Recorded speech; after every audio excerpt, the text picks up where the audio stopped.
Iran తాజాగా 100 మిస్సైళ్ళు వాడింది. అందులో 8 మాత్రమే అది కూడా నిర్దేశించిన లక్ష్యానికి పక్కన పడ్డాయి.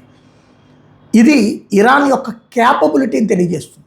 ఇరాన్ని ఎవరూ ఆక్రమించుకోలేరు. ఎందుకంటే అక్కడ ఉన్నటువంటి ప్రజలు 60% మంది ఖొమైనీకి అనుకూలంగా ఉన్నప్పుడు దాన్ని ఆక్రమించుకుని ఎవరు పరిపాలించగలరు?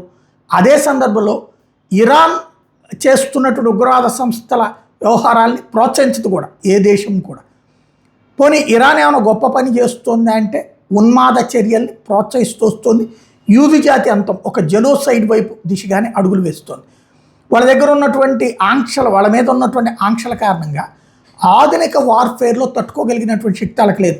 రష్యా చైనా సహాయంతో కొంతవరకు అమెరికాని ఇబ్బంది పెట్టగలిగింది. రష్యా తనని ఇబ్బంది పెడుతున్న అమెరికాకి, పరోక్షంగా ఇబ్బంది పెడుతున్న అమెరికాని తను కూడా ఇబ్బంది పెట్టడానికి సహకరించింది. అంతేగాని పూర్తి స్థాయి యుద్ధం చేయదు.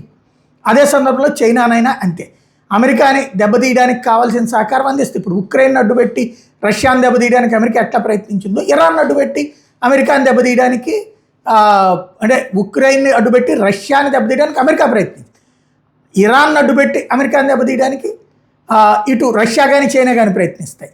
వీళ్ళ దగ్గర మాత్రం అత్యాధునిక ఆయుధాలు ఉండవు. కొంత 10% అత్యాధునిక ఆయుధాలు వాళ్ళు డబ్బులు ఇస్తారు. బట్ అవి ఇక్కడ ఈ కెపాసిటీకి సరిపోవు. చైనావి అంత సూటబుల్ కాదు. రాబోయే రోజుల్లో ఇరాన్కి ఇదే పెద్ద సమస్య.